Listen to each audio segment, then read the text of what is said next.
Before I get into the specifics of the arrests and what the charges are, I want to start off with this. I want to make something abundantly clear, especially to the citizens of Marion County. Leadership in the County Fire Rescue is a cut above. Chief Banta's leadership, integrity, and in my values, the integrity, honesty, and trust is there. And that's the same for our county commissioners and our county government, of what they believe in and what they stand for and what they will not tolerate. But unfortunately, we are here today because of these four firefighters who went a little bit too far with hazing. Disappointing, absolutely. As the son of a firefighter myself, it is disappointing. It's no different than myself when a deputy does something wrong and I have to arrest them as well. The four firefighters and the charges in which they are facing is kidnapping, robbery, battery, and accessory. It all began over grease being smeared on the victim and a pizza later in the afternoon, or during the shift, I should say, over a pizza, belongings, and it escalated from there. It's also, the whole thing began because the four that arrested, or individuals at the firehouse, wanted a video from TikTok that the victim had. They chased him down in the parking lot. Once they caught him, they removed his pants from him, took his belt, then began to strike him on the backside with that belt. The victim refused to give up the phone. The phone was taken from him during this whole incident. Trying to gain access, these firefighters tried to get the password from him, in which he refused. During the process, they continued to escalate into these criminal acts. While they're trying to get into the phone, they took it even a little bit further. They removed his underwear and then again began to strike him on his backside, on his bare skin. The kidnapping comes when they took him and began to drag him through the parking lot, moving him from one location to another. And then at some point, one of them decided to go get, or someone mentioned, they decided to get a bottle of water and a towel and waterboard him, according to the victim, 3 times. During this whole incident, the victim fought and refused to cooperate and made it abundantly clear to each of them that this was outside of what he thought maybe could be perceived as something minor, and each of them should have known it. Unfortunately, they took it to this level. So I am going to turn it over at this point to Fire Chief Jamie Banta.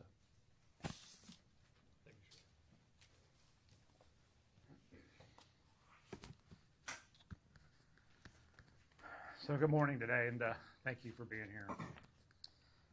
Today I want to address the arrest and termination of 4 first responders from our department. Their actions, now the subject of serious felony charges, represent a disturbing violation of everything that this profession stands for. What occurred was unacceptable, inexcusable, and fundamentally contrary to the core values of our fire department. Let me be absolutely clear. These individuals involved in this incident forfeited their right to wear the uniform the moment they chose an act and manner that endangered, harmed, and betrayed a fellow firefighter. Their behavior does not reflect who we are and what we stand for. To our community, I know this news is upsetting. I know it may cause some to question their trust in the department, but I ask you to remember that we have more than 800 firefighters who come to work every day with one mission: saving lives, protecting property, and protecting this community. They respond at all hours, in all conditions, and in most dangerous situations inimaginable. The misconduct of a few should not overshadow the honor, commitment, and sacrifice of the many. We hold ourselves to the highest standards, and when someone violates those standards, we take swift and decisive action, as you've seen here. Accountability is not an option. It is the foundation of public trust. Outside of the ongoing criminal case, we are reviewing the investigation completed by the Marion County Sheriff's Office, which may include the actions or inactions of others who may have been aware and or present during this incident. If additional policy violations are identified, further administrative actions will follow. We will not tolerate a culture or environment where misconduct can go unreported. Our priority moving forward is ensuring that every member of this department works in a safe, respectful, and professional environment. We will take steps to enforce our core values, strengthen our reporting systems, and ensure that all personnel understand their duty not only to serve the public, but to support and protect each other. And to our firefighters, paramedics, EMTs out there doing the job each and every day, thank you. And to our community, we remain committed to earning and maintaining your trust. I'd also like to make a special thanks to Sheriff Woods and the entire Marion County Sheriff's Office team for the way they've handled this professionally and ensuring that the individuals are held accountable. And at this point, I'll turn it over to Commissioner Zalek.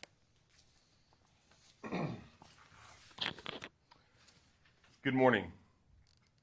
I want to start by acknowledging and thanking the swift, thorough, impartial work of the Marion County Sheriff's Office. Thank you, Sheriff Woods, for your professionalism and your commitment to transparency through this process. From the moment this incident came to our attention, we worked side by side with the Sheriff's Office to get the facts. Their work has been exemplary, and our partnership continues to be essential. But let me be absolutely clear. From the Board of County Commissioners, what occurred is absolutely unacceptable. It's disappointing. It makes me sick to my very stomach. We are deeply troubled by the incident. And personally, we want to apologize to the community for the way, this comes across. For these reasons that none of us can understand, a small group of employees treated the firehouse like a frat house. The behavior is absolutely disgraceful, disrespectful, and it will simply not be tolerated, as you can see here by our fire chief and our sheriff. Our fire stations are not hangouts. They're not social clubs. They're professional environments paid for by the taxpayers for one purpose: to protect the people and the property of Marion County.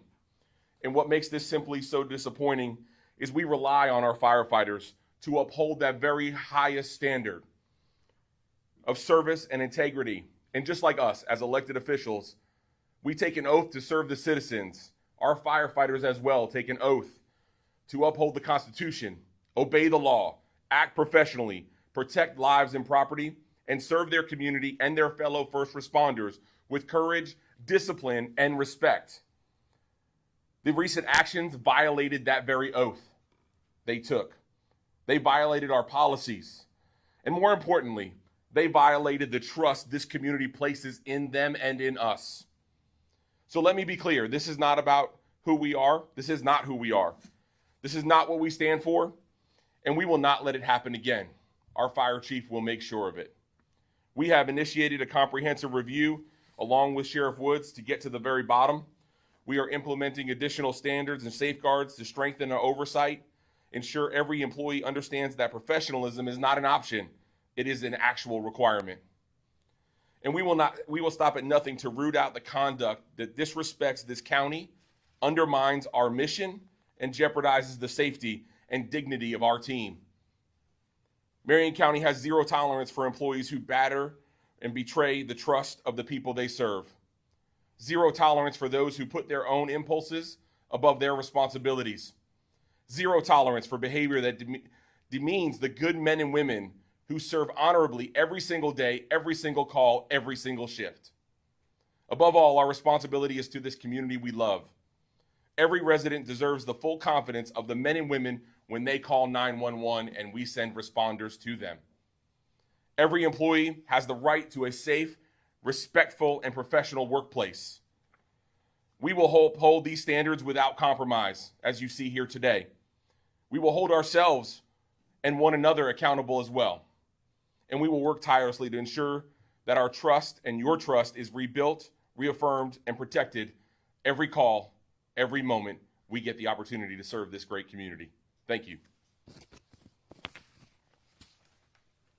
All right, I'll open up the floor for questions. What's happened with the victim? Did he come forward to guys found out about this? And the person that... So the victim reported it to another individual, and then it went up through its appropriate chain of command, and then it got into our hands. Sheriff and Fire Chief, if you'd like to answer as well. I mean, anyone who hears this story is going to have a reaction. What was your reaction when you learned this all started over something like a TikTok video, a pizza, and some grease on a shirt? In my 30 years as a firefighter, this is the most egregious thing that I've seen been reported to me. And as Fire Chief, I was in shock and disgusted at the actions that was reported to me. On the afternoon of the 19th, my deputy chief reported to me the incident that was being reported up to him. We consulted the assistant county attorney immediately and immediately contacted Marion County Sheriff's Office to start handling the cases. This went by far more than a hazing incident, which is absolutely condoned also. Have they done this before, like hazing incidents, other firefighters or? So we don't have any reports of discipline due to hazing. In the past, we've had incidents of one-on-one disagreements with individuals that we've had to handle. Any previous report of any type of hazing incident, we have not issued any discipline on due to it either was unfound or it wasn't specifically hazing. It was more of a one-on-one type of incident.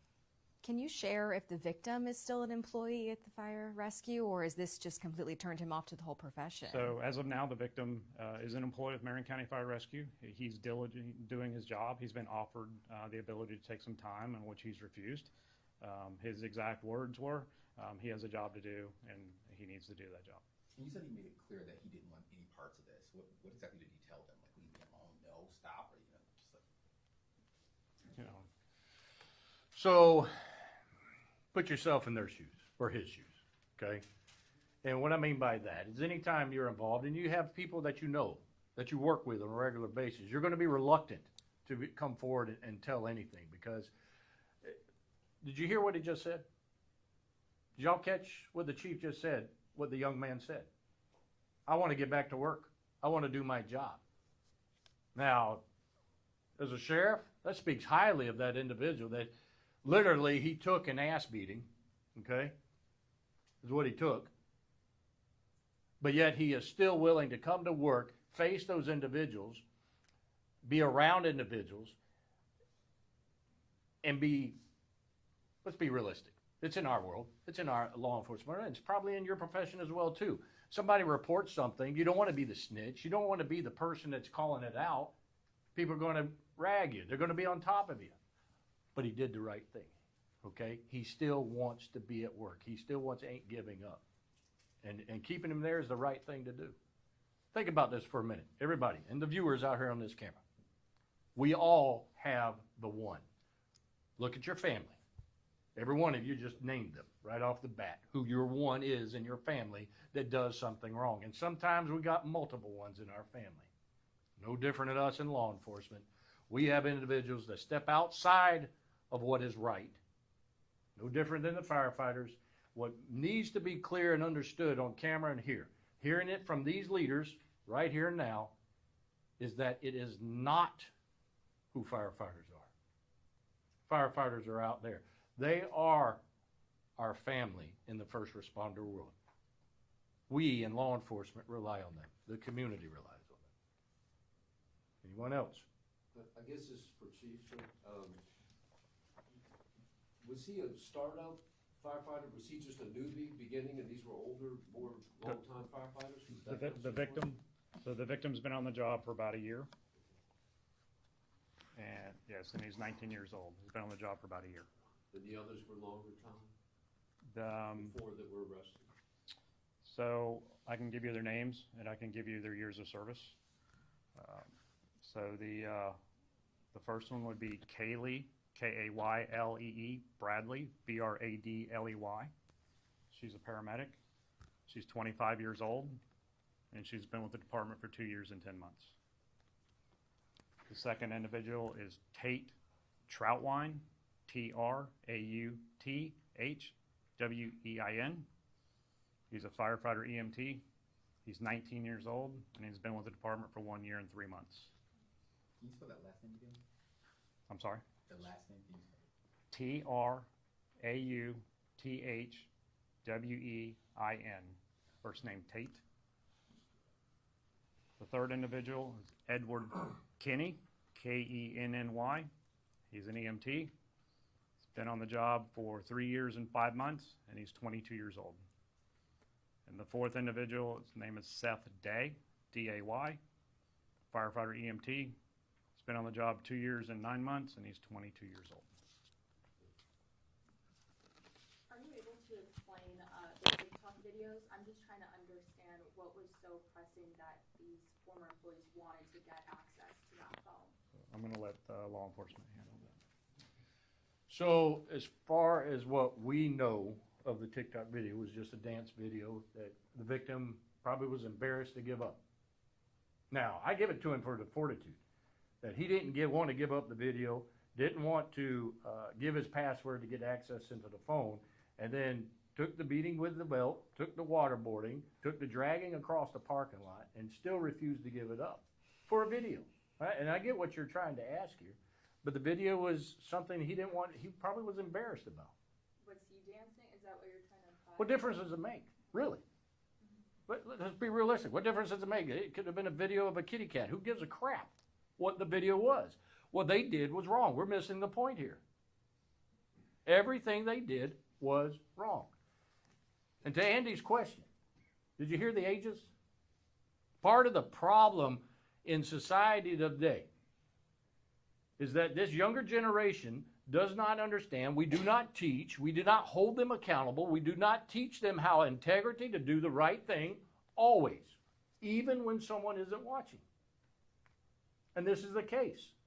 Some were watching, and I'm pretty sure there's going to be a lot more outside of these arrests that are going to be done from the administration here of individuals that were part of this.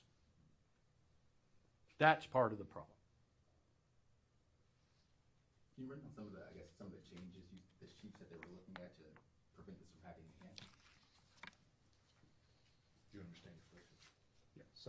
Yeah. So we have plenty of policies in place to address behavior, address core values, address hazing, and we teach that from the get-go when we hire employees. We're going to go back, review those policies. We're going to go back and ensure that we're doing some retraining, specifically focusing on our leadership, our individual officers within the stations, and reaffirming that that this isn't going to be tolerated. And if it is occurring and we're not aware of it, that we need to know that. Chief, how did the chief at that station react when he heard this? So there's no fire chief assigned to that station. There is a lieutenant and a captain that are both assigned to that station.